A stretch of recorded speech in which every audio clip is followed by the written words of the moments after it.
Welcome to episode number 357 of the Beyond Social Media Show, the podcast for all of you marketing, advertising, public relations, and communications professionals. You can find us by searching for Beyond Social Media Show. We are recording on July 24, 2021, and I am delighted to have with me today my former colleague, Graszer, who is Senior Public Relations and Communications Manager at Fiskars Group. Fiskars Group is a Finnish company. It was founded in the village of Fiskars, Finland in 1649, the oldest business still operating in Finland and one of the oldest companies in the world. It's best known, you will have no doubt seen their orange-handled scissors that were created in 1967.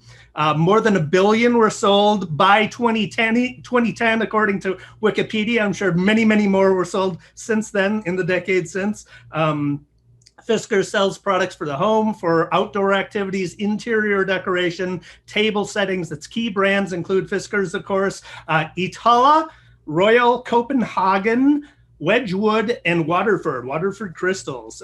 Coral has experience in brand marketing, content marketing, media relations, public relations, strategic planning, social media, events, and much, much more. And as a former colleague, she's very talented, I can testify. We will start, though, with Coral's origin story. Start at the beginning and go through her path on how she got to Fiskars, and then talk in much more depth about what she does at Fiskars. So, Coral, you studied literature in college. Tell us what college you went to, and how does the study of literature contribute to, or did it, your career success? Sure. Well, thanks for having me, David. Great to see you. Good to see you. I studied at University of Wisconsin-Madison. Go Badgers. Have to get that out of the way. And I studied literature and absolutely loved it. It was a place where I could just kind of escape the real world usually and go back to Shakespeare or Chaucer or someone and kind of see the stories that they were telling, and love studying it.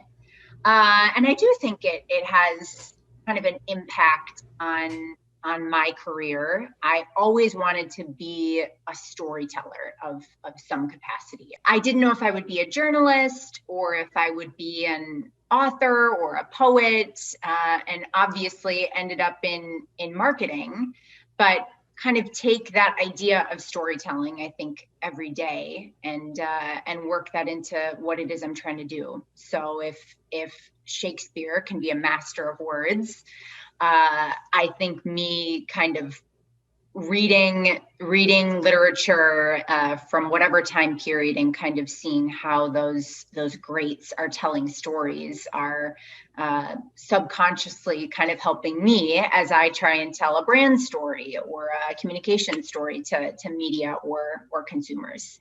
Sure. I think also, I studied literature as well, so I'm in favor of doing that, and I do think it plays a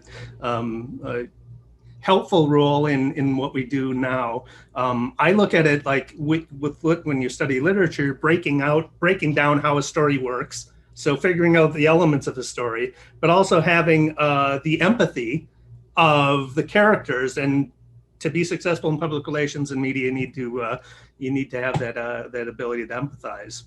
Yeah, definitely. So you didn't know what you would do. Why did you decide on public relations ultimately? I think I loved the idea of being able to really craft a story no matter what it was about. And obviously it's a little safer to go into public relations or marketing than it is to be a poet. Uh-huh. So I felt like I could still kind of use my creativity, my love for words, and that kind of passion, but to do it in a way that was really practical. It was kind of the best of both worlds. You've got to be strategic and it's got to really work, but you have to be creative and kind of have that passion behind it in order for something to really stand out to a consumer or a client. So it was kind of a great marriage of those two different things. Yeah. So what was your first job out of college? My first job out of college, I had an internship in college that then I was able to stay on a little bit longer afterwards. I was with the Wisconsin School Music Association, which I loved. It was super fun, and I got to really try a ton of different things. I got to help with event planning, and I got to edit their monthly publication, and I got to do traditional media pitching and work on their website with a little bit of SEO work. So it was kind of a really great intro into a lot of different areas within marketing right off the bat. And I love that it was for a nonprofit and an organization that really spoke to me. As you know, David, I'm a singer. So it was great to be able to work for an organization that was all about advocating for school music programs and making sure that that was still important and taught in schools, and really a champion behind that. So Sure. It was really great. Cool.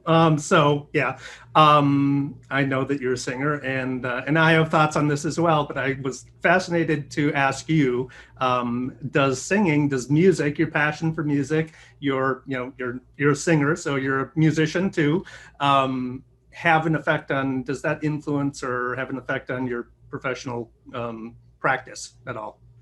Yeah, I think that's a really interesting question. I'd love to know your thoughts with all your guitars in the background. But I would say, I think music, again, it just opens up a different side of your brain, right? It's a different way of thinking about things. It's a different way of communicating. And again, you kind of, at least when I'm singing, with a choir or by myself, you kind of transcend a lot of other things, and you're kind of finding that harmony with other people, with other musicians, whatever it is.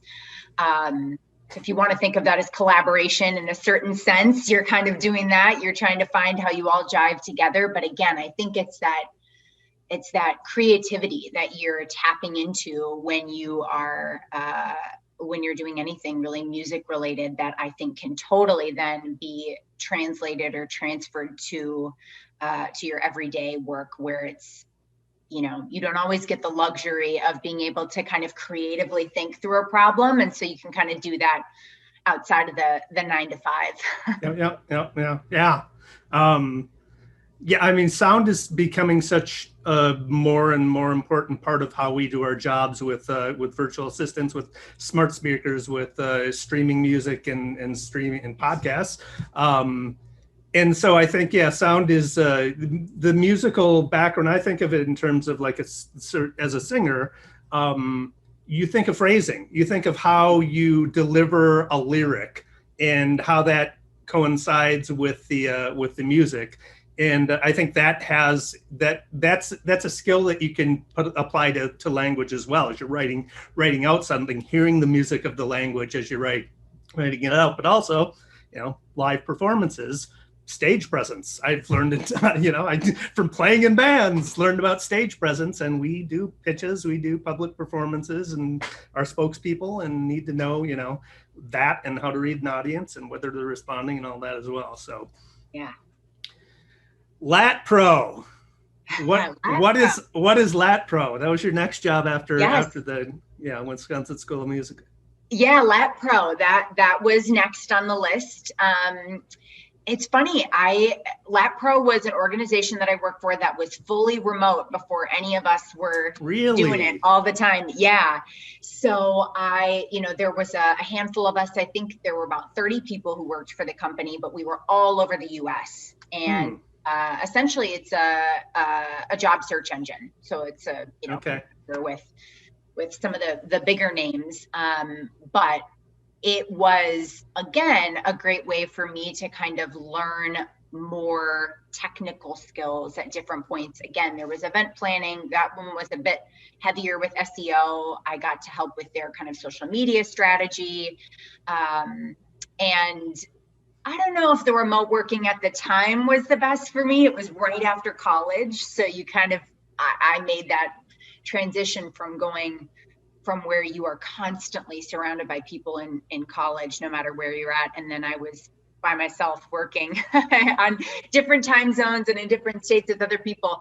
But I look back on it now as a total blessing because everybody's doing it. And it really helped me to, from an earlier age, kind of set some of those best practices and learn how to shut the work off at a certain point so that you're not working at 9 p.m., from your home office. So I'm very glad in hindsight that I had that aspect of it, which kind of helped me with the present state that we're in. Yeah, I managed it. I mean, very few people have that skill.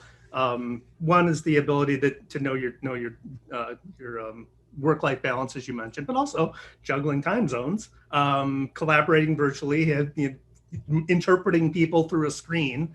That's a skill that a lot of people didn't have. It's amazing that you got it, and good for you. Yeah, I know. It definitely, I didn't know it at the time, but very thankful now. Right. So I kind of want to ask, did you always want to work at Fiskars? Because your next stint was at Fiskars and you've returned to Fiskars. So tell us how you first got hired as Fiskars and what you did. Yeah. So the first time around at Fiskars, it's really full circle because the first time around I was on the PR team, and of course I'm on the PR team now. I loved Fiskars from the beginning. I really did. It's, as you mentioned, based out of Finland, but our North American headquarters are in Madison, Wisconsin. And everyone I worked with was super great. It was just really fun. I loved the public relations team. Like I'd mentioned, I'd done some of that before through my internship and even through a few kind of organizations in college, but this was my first title probably with PR in it. And I loved that. I loved even the small stuff like sending out product samples to editors. I really loved seeing the stories come to life in print or online or whatever it was, and helping plan media events. And it was just a great place to work. My team was awesome. It was tons of fun. And I probably would have stayed at Fiskars had I not wanted agency experience, which is where you and I met when we get there. But that was really kind of the main reason for why I ended up leaving, was just that I kind of wanted that super fast paced, learn it all, work with different clients and learn kind of budgeting and project planning and really get to tap into a ton of different things. And while I loved PR and I'm back there now, I wanted to continue kind of broadening my skill set. And I felt the best place I was going to be able to do that would be at an agency. I also always wanted to come back to Minnesota. I'm from Minnesota and always wanted to live up in Minneapolis. So that kind of weighed out at the time, but I think I kind of always knew I wasn't done with Fiskars. I would probably be back. It was just kind of always in my head. I didn't know when, I didn't really know how it was going to work out, but I kind of felt an inkling of that chapter wasn't over yet, Yeah, well, clearly. So you, from Fiskars to Target. Yes, I had a very short stint at Target. Yeah. That was another place I was really interested in. Again, being from Minnesota, Target's kind of a hometown hero, and always wanted to try that out. Love the brand. I shop at Target all the time, so it was something that I could connect to. I think I was just there at a weird time. I was there when Target was trying their hand at going into the Canada business. It went through a few rounds of layoffs. It just wasn't great for the company at the time. And so I think had I joined a little earlier or a little later, it may have been a little different, but it didn't feel super stable. I could kind of see the writing on the wall of what was going on. And I wasn't in the exact department I wanted to be in. It wasn't comms, it wasn't PR. And I still had that want of, okay, well, Target is here and that would be great to work for, but I want that agency experience. So glad I did it, but ultimately it was a super short stint, and ended up just kind of leading me into KNC. Yeah. So you weren't in the department you wanted to be in. What department were you in? So I was in the sales, promotion, marketing department. We mainly worked on the weekly flyer that went out. Okay. So learned a lot of collaboration there. Again, tons of partners in different time zones. I had 7 a.m. calls multiple times a week with colleagues over in India. So again, definitely good skills learned, but not exactly the spot that I wanted to be in. Yeah, well, you escaped a sinking ship as well. That Canada experiment did not work out well for Target. So good for you. You came to KNC. I was one of the people that did an interview with you. I remember, I think during the interview you mentioned, I love Shakespeare, which I was like, yeah, I like this. I like this person. That seems right. I'm sitting next to volumes of Shakespeare here. So, yep. So we hired you at Karwoski and Courage, KNC, and tell us about what your experience there was, what you did. You started doing the agency work, and yeah, it was great. It was kind of everything I hoped for, to be honest. It was great in that I loved that KNC was part of a larger advertising agency, but we were a smaller group, more specialized and focused on the PR side of things. But we weren't really specialists. I mean, we were generalists. We did a lot of different things for clients, right? We worked on traditional public relations, but there were definitely clients who wanted help with social media strategy, or with branding, or with event planning, and with advertising, even trafficking and help like that. So it was great in that I felt like I got to learn a ton of different disciplines. There was a larger agency kind of at the ready to be able to help, but we ourselves were a little bit smaller, lots of collaboration, everybody super nimble and just in there to get the job done and do a good job for the client. And I don't know, it kind of felt like a good team. There was nobody who was like too big for a job. Everybody really just wanted to help out and get in there. And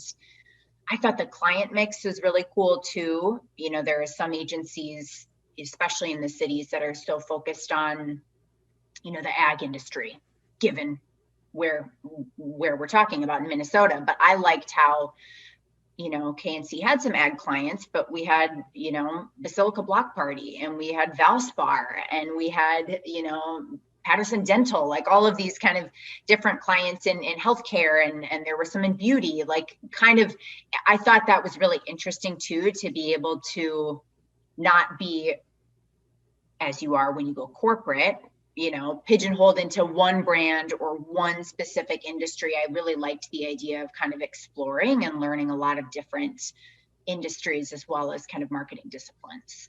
Yeah, that is one thing that I really do like about, and why I probably will always be an agency guy rather than going to a corporation, is the variety over time, as you get that experience working in different industries and with different clients and different sectors, allows you to connect dots that you wouldn't normally connect, because you have such a variety of experiences. So you might come up with a unique idea simply because, this worked here. It could probably work here in this different industry, but yeah. Totally. Yeah. I thought that was an added bonus that you're right. You miss if you're not kind of living that and having to kind of think that way across different industries. Yeah. So you left KNC, you went back to Fiskars, and so tell us about what you do now, what your role is, and what it involves. Sure. So I left KNC and came back. Fiskars was the only place that I looked, and thankfully they had a job open. I actually joined their brand team, which wasn't there the first time around. It was a newer addition, and I was really interested in that. I've always had a soft spot for PR and Spoiler, that's where I'm at now. But I wanted to try my hand at more true kind of branding and really answer those questions.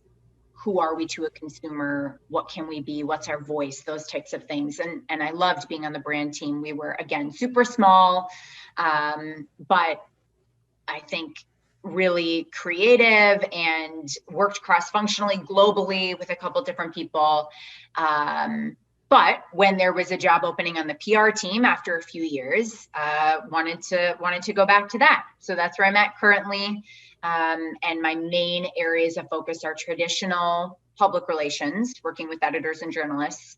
And then I'm also responsible for our North American influencer program. So we do a lot of influencer marketing and content campaigns with different partners who have, sizable or niche followings on social media, or they get book deals, or they're on HBO shows, or whatever it might be. So it's really fun to be able to kind of work, again, that kind of different creative angle and working with some of these really true artists in figuring out, okay, how can we blend what you're doing to help tell a brand story or to promote a product that feels authentic to you and to your followers.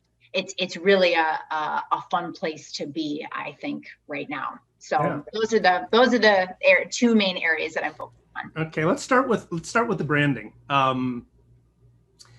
So I used to think branding wasn't as big of a deal as a lot of people did as a digital guy, because I'm just like, I can find the audience we need to find. I don't need a brand to find them. And if I'm good enough at my targeting and messaging and everything, I can get them to do what we need them to do for the client without having, this branding thing.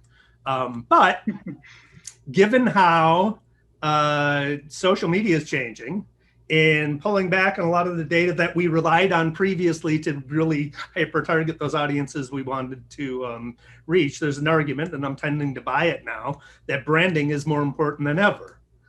So what are your thoughts about that?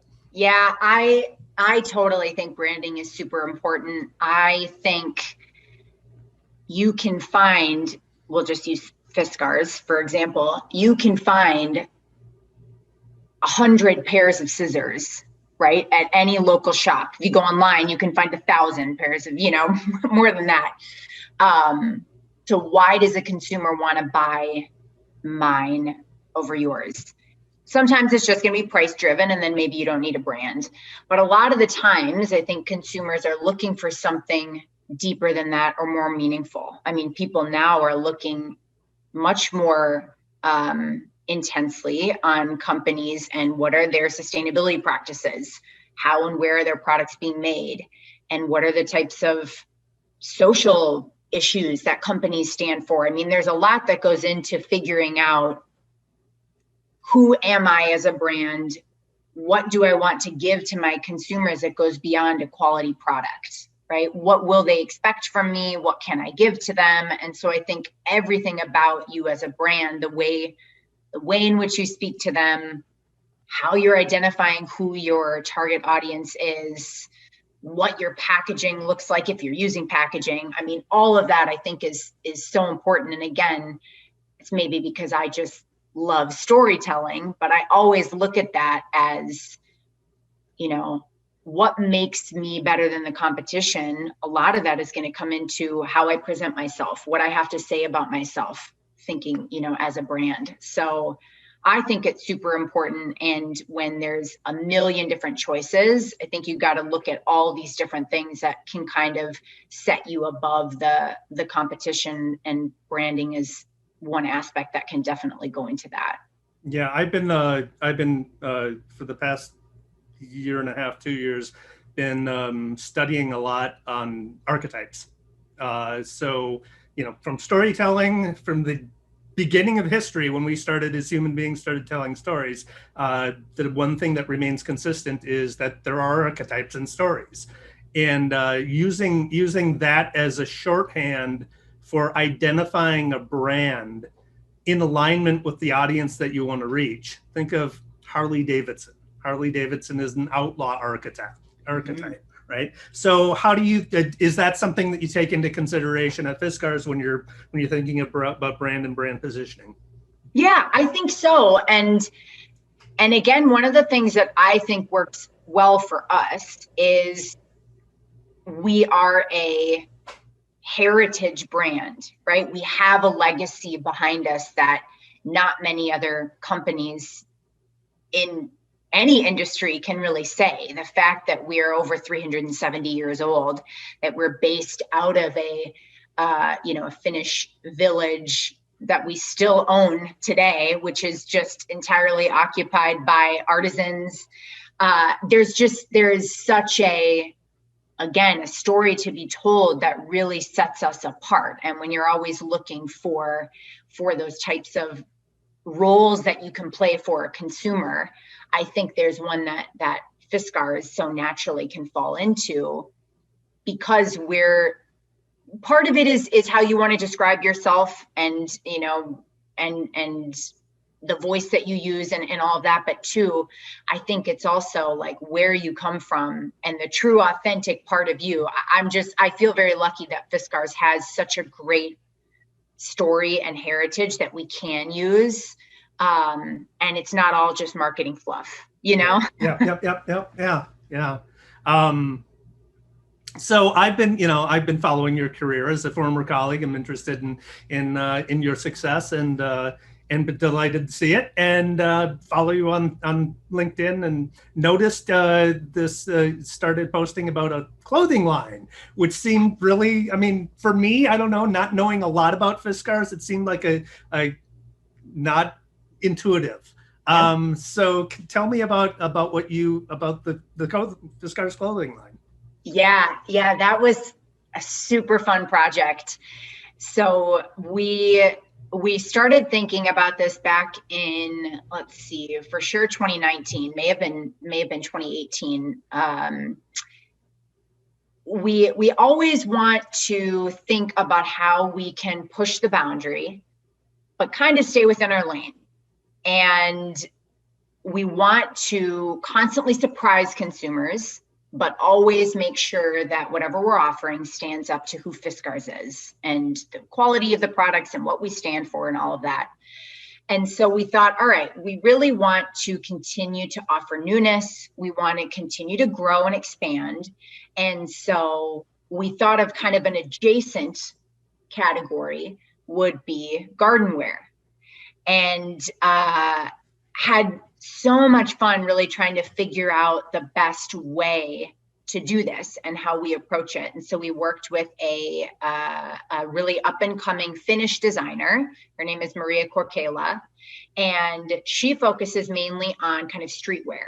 And so, but she's also, a gardening enthusiast and is very interested in houseplants. And so she was really a natural fit, and the collaboration process was super fun to be able to bring in her design eye, as well as the Fiskars quality and aesthetic and what we're known for behind our whole design DNA process for any kind of product that we put out, and marry those together and really use it as a test and learn of, is this a space that we can play in for consumers?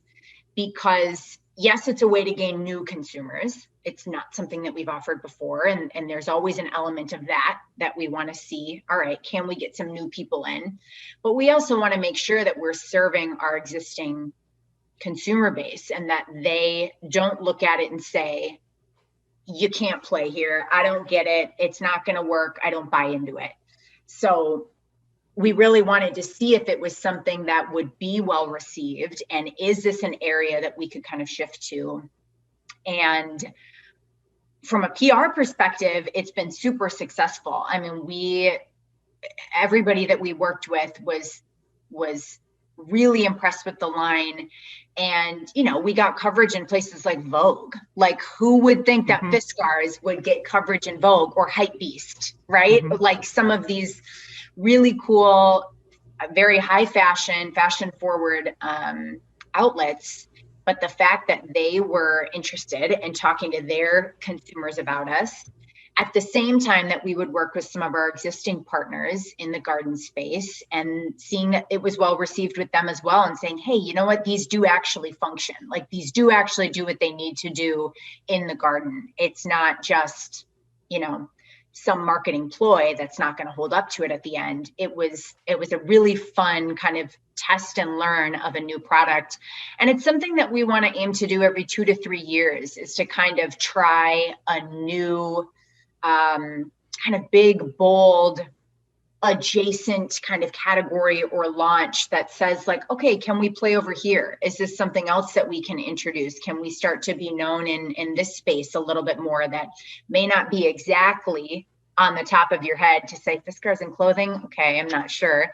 But when you hear a little bit about it, you say, all right, I might be able to buy that. Like, finished designer, streetwear, but made to work in the garden and holds up to the same kind of design DNA.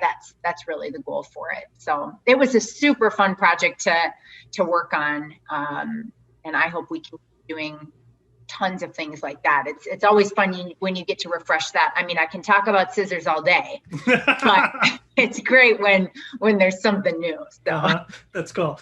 So was the garden clothing line, was that a direct result of the pandemic? I mean, back early in the pandemic, there was the trend of victory gardens returning. Yeah. It was prior to that, actually. So okay. we were supposed to launch in 2020. We had our big media event at the PT Uomo, which is a men's fashion show that happens every year in Florence. We did that in January of 2020. And that was supposed to be our, launch to everybody. And then we would release to consumers in April. And we ended up having to delay a year because of supply chains, because of everything. And just saying, I'm not sure that this is everything that we want to do. So it was a happy coincidence in that we had launched it to media, and so we were still telling stories about it. But the actual launch of the line didn't happen until 21. That would have been January of this year. So we were a little delayed. Okay. So what does let's talk about influencers. What kind of influencers? Do you work with one kind of influencer? Do you work with different types I imagine different types of influencer depending on the brand. What do you look for in an influencer? How do you work with them? All kinds of Yeah. So we definitely try and work with a few different kinds of influencers. We'll work with definitely some niche influencers, some micro influencers. We don't really play in the celebrity game. I'm happy to send tools to Oprah if she'll ever respond to my DM, but we're not really in that space. But we'll work with some kind of mid-tier influencers, and really the thing that we're always looking for is true, authentic users of our tools, no matter what the category is. So if we're talking about kind of our creating enthusiast, they could be sewists, they could be home DIYers, they could be home renovators who use some of our tools, they could be paper flower artists. It kind of really spans the gamut. And some of those topics even are a bit more niche, right? A paper flower artist doesn't usually have as many followers as some of the kind of HGTV individuals that we might work with who are doing home renos.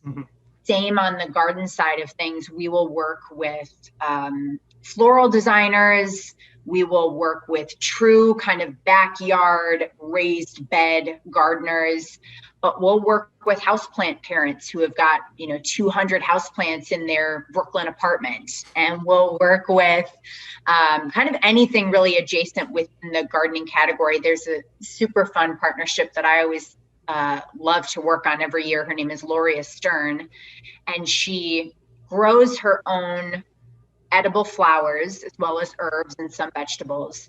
But her main thing is using those in baking or in cocktails or in cooking. And so her content is so visually appealing to be putting dried marigolds all over a beautiful tiered wedding cake. Like, it's so much fun to be able to work with her and kind of see some of the content that she comes up with. But it works because she's an actual user of our tools, and she loves to use them to either plant, in the spring, or to harvest, or even in the kitchen to use some of our knives to chop. So really what we're looking for is to make sure that the influencers are true brand advocates, and they actually want to use our tools, and vast majority of them are using our tools before we approach them, which I love, because it just makes it so much easier. I think consumers today are way too smart, and they know when somebody's doing it just because they're getting a paycheck, and so we really want to avoid that kind of, I'm here, with my favorite Fiskars tool. We really want it to be more of, what's the type of content that they're already providing to their fans and followers, and how, if at all, can we seamlessly integrate our product into that, because they're already using us, or they want to use us in the first place. Yep. Cool. Is there a difference in the way that you work with influencers based on the type of content that they produce? So, for example, visual people who are primarily photographic or visual, video, podcast, bloggers, just somebody who's got a following on social but doesn't really produce one type of content or another. Is there a different way of approaching or working with them? I don't think so. To be quite honest, I always try and approach everyone, no matter what their medium is, in the same way, which is, how can we help you communicate to your audience in a way that feels natural and authentic? So we definitely work with certain podcasters, and then we'll work with someone who's going to do a video for us, or we'll work with people who are more kind of merchandisers. And another great one, I love working with her. She goes by Wife NYC on Instagram. Her name is Sophie Parker, and she's a true artist. Like, she's got a Brooklyn-based art studio, and she does installations, and she has, her own shows. And to be able to work with her and see the kind of unbelievable art installations that she's doing with our tools, it's beautiful and it's amazing to see. And it's also really interesting to me, because it's like, well, I gave a pretty similar brief to someone else, and they came up with something totally different, or they used it in a different way. So I always really want to have their authentic selves, their creativity shine. I really try and keep the brand out of it as much as we can, if that makes sense. Sure. I mean, it's got to, at the end, work for us in some capacity, but we really want it to be seamless and authentic. We found that works much, much better for us, and really their fans and followers seem to ask more questions about us when we are kind of more in the background and playing that supporting role, So that's fascinating. How do you determine whether a campaign with an influencer is successful? Is it content? Is it analytics? Is it who reached, all that stuff? How do you determine what's successful? Yeah, that's probably where it varies most from person to person, because I don't think there's a one size fits all approach when we're working with so many different types of people in different mediums doing different things. So I would say, first and foremost, it's the content. Does the content aesthetically look pleasing? And then we look at engagement rate when applicable. So again, no matter what the outlet is, if it's how many people are listening to the podcast, or how many likes and comments you're getting on a post, or views on a video, we are looking at the engagement rate to make sure that it's content that's resonating with the fan base. But I'm not sitting over here and saying you have to get X number of likes on a post, or I'm not going to work with you. Or, we have benchmarks that we like to keep internally, but I really am always looking at, does it seem to ring true to your fans and followers? Like, that at the end of the day is really what we're trying to have happen. And we want I'll look at their, again, with Instagram, for example, I'll look at their feed and say, is the content that they're producing for us seem to fit in with what else they're doing? Because that's also important for us. We don't want it to seem like everything else they're doing is them, and then they've got a weird ad on their page. Yeah. So that, I think, is where I have fun looking at those types of things. It can definitely be the most challenging for some of my PR or marketing colleagues to understand, how do you measure this, right? Mm-hmm. Because it is subjective, and trying to figure out what's best here and how is it working. But I mean, we look at things too, like, are they getting book deals? Are these people getting their own press? Are they getting interviewed in the LA Times because they're an up and coming designer? Are they showing up on some of these Netflix competition shows? Like, we're looking at those types of things too, to say, hey, this person may only have 50,000 followers right now, but they just participated in 2 interviews for Condé Nast. Like, this is someone that we need to be working with, because it's going to be helping us in 6 months or a year as they continue to grow. So it's that kind of investigative questions too, that we're trying to figure out who is kind of up and coming and trending, and what's working. It sounds too like you're looking at the potential, the future. Well, you just said that you're looking at future potential, but also with an eye towards investing in their success. Totally. I think you're totally right about that, because from a strictly financial perspective, it makes more sense for us to do that. If we try and go with Joanna Gaines right now, we can't afford her. That's not the wheelhouse that we plan. If we try and find the next Joanna Gaines, and we're trying to work with them now, that's definitely something that we can afford. And then we hope that we continue with some of those relationships and that growth that will serve us well. We've got, a great partner of ours. He goes by Farmer Nick on Instagram, and he's someone that we started working with when he had maybe 40,000 followers, and he's tripled or quadrupled that at this point in less than a year. And I know he's got some other stuff coming on that will likely continue to grow that. And so that's a great example of someone who we wanted to kind of get early on with, and make sure that it was someone that we could work with, and want to maintain that relationship, because we hope that it's always symbiotic, Mm-hmm. Yep. What else? What is the most fascinating thing that you do? The most fascinating thing. I really love that I get to work on a truly global team. I'm the only North American on my PR team. I've got colleagues in Finland and in Denmark and in Germany, and it's really fun for me to be able to have our kind of bi-weekly meetings and hear what everybody else is doing, and the trends that they're seeing in their markets, or the things that are working in their markets. And sometimes it's exactly the same, and it's great for us to know that, cool, what I'm doing here is working over there. But to hear some of the things that work in different markets, it can just be really eye-opening to say, I would have never thought of that. And to have people who I can kind of learn from across the globe, I find really kind of enriching and beneficial to be able to just, have true collaboration of people from all over. I think is really great, and an aspect of my current role that I really love. How much of, I don't know how to ask this question. I don't necessarily know what I'm asking, I guess, but I'm going to try. Given what you just said, how much of your work, it's centered on North America.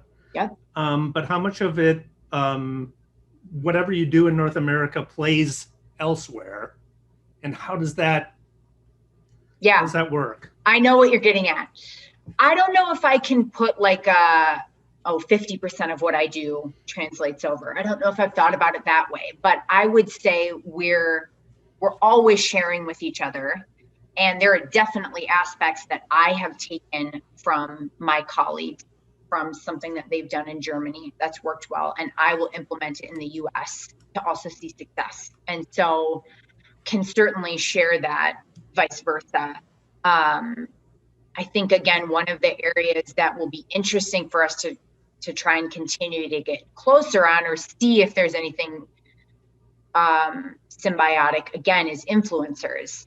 How many partners of mine in the US actually have big followings in another country, and maybe we can be better leveraging that partnership further, if that makes sense. So those are types of things that we don't have figured out, but are definitely thinking through.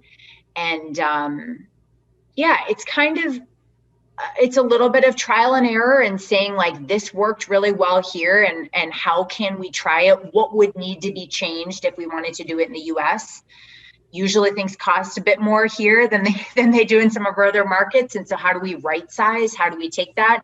Those are always things that we're trying to figure out. And our hope and our goal is to continue to get better at that, to best leverage the work that we're doing in other countries. It's just like we're trying to do with our product assortment. How do we best leverage our product assortment across the world and make sure that we're offering the best for every consumer, no matter where they are, what their needs might be. So always trying to figure that out. Yeah. At the end of the day, what we do as public relations professionals amounts to reputation. It's we're either building a reputation, we're maintaining a reputation, or we're trying to fix a reputation. And in service of revenue at the end of the day. So how do you think of that? How do you measure reputation? I mean, I don't necessarily mean literally measure it, but if you have thoughts on that, that's great. But how do you approach that question? Yeah, I think from my perspective, my kind of best touch point is, who are the people that want to work with us? Who are the editors that want to write about us? What are the books that want to print us? And for me, that's important. We're always trying to kind of push it, to go more premium, and go more, I say niche, but I don't mean in that we want to isolate our consumer base. I just mean in that, if you think about it today, there are so many different areas that Fiskars can play in. And we want to talk to all of these consumers. If you think of our categories, they're very broad. If you think of the creating category or the gardening category, like I said, for gardening, that can mean houseplants, it can mean floral designers, it can mean floral artistry, people who forage and press flowers and then they turn that into art. Like it can go so many different ways. And so I measure it by, are we working with the right people, and do they want to work with us? And am I getting feedback from, if I've got a list of partners that I want to work with, I really hope this person says that they want to work with us. Am I going to get a yes on that? Am I going to get someone who is interested? Or are they working with a competitor of ours? Have they signed on? Do they not care for Fiskars for a certain reason? So that's kind of a way that I gauge it, because those are the partners that I'm closest with. Mm-hmm. We do have a whole consumer insights team and a brand team who are doing tons of measuring of those types of reputation builders and what's our net promoter score and all of those types of things that I'm a little less connected on. But from my perspective, it's more kind of, who are those partners that say yes to Sure. wanting to collaborate and create content, or to do an event, or whatever it might be. Sure. What do agency PR pros need to know about working with a brand like Fiskars? That's a good question. I mean, I think the thing that I always look for with our agency is, do they know the brand as well as I do? And that can be hard when you work at an agency, because you got to know a ton of different brands, right? But that's what's most important to me. Do they truly feel like members of my PR team, or are they someone that I'm just like paying to help, you know? Mm-hmm. And I think that's what really can set apart the great agency partners that I've had from the fine people, right? That's what I'm looking for. Are people actually spending time learning about not just the new products that we're launching this year, but about the partners that we want to work with, the brand legacy, the voice that we carry, do they understand the types of journalists that we want to be working with? Like, do they really get it? And do they feel like true team members rather than just someone that I've hired to help me pitch, you know? Yep, sure. And it takes a lot of work, as I know, from the agency side. It's not easy to do, but I mean, that's the best piece of advice that I can tell what separates the great people that I want to keep working with from others. Yeah. So yeah, I mean, both sides. That's why I want to ask that question. You've had experience from both sides, so flip it around and say, what do brands need to know about working with an agency? Oh gosh, I think brands need to know that you got to move faster. That was always my biggest thing. That and it's hard because there's a lot more red tape when you're on the corporate side of things. But like, I think the more information you can give your agency partner, the faster you can do something. The more you can just say like, yeah, let's try it. I think that works better, you know, because again, at least at Fiskars, we really do want to try and move faster and test and learn. And the way that you do that usually is by working with people who can move faster than you. That's an agency. People who know more than you in different areas, are willing to take risks for you. And so I think allowing an agency to kind of try more can really end up benefiting you more in the end, because there's so much red tape and so many people that have to sign off when you're at the corporate world, that if you can just work with an agency and try and move things faster, you're going to learn more than if you're constantly just can't do it, you know? Yeah, that's an excellent point. I tell young people coming into the agency world, welcome to the agency world. 90% of your best ideas will never get implemented. Exactly. And it's so sad. I would love to try and turn that around and just be able to say, if you can frame things more internally as like, hey, it's a small investment, it's a trial, we're going to report back in 3 months and see, like, if we could just do that more and learn, I think it would be so much more beneficial. And again, you can move faster, you learn more, you can do more. So I think also being willing to do that as a brand, being willing to take your agency's advice and implement their ideas. I mean, I find myself for the clients who are willing to do that, I think more about them. I have more ideas for them because I know there's a chance that I'm going to be able to do something. Exactly. Yeah. More freedom. It makes you want to work harder to get those ideas actually done. Yeah, for sure.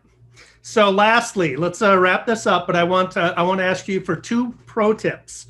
So as for people entering the PR world, they're getting, maybe they're in an internship or they're thinking about going into PR from college, or they're the first PR gig. What is the pro tip you would give them based on, your long and storied and successful career? I would say the biggest thing is just try everything that you can, right? If I had an inkling from the beginning that I wanted to go into PR, and that's where I am now, but I'm so glad that I tried so many other things along the way.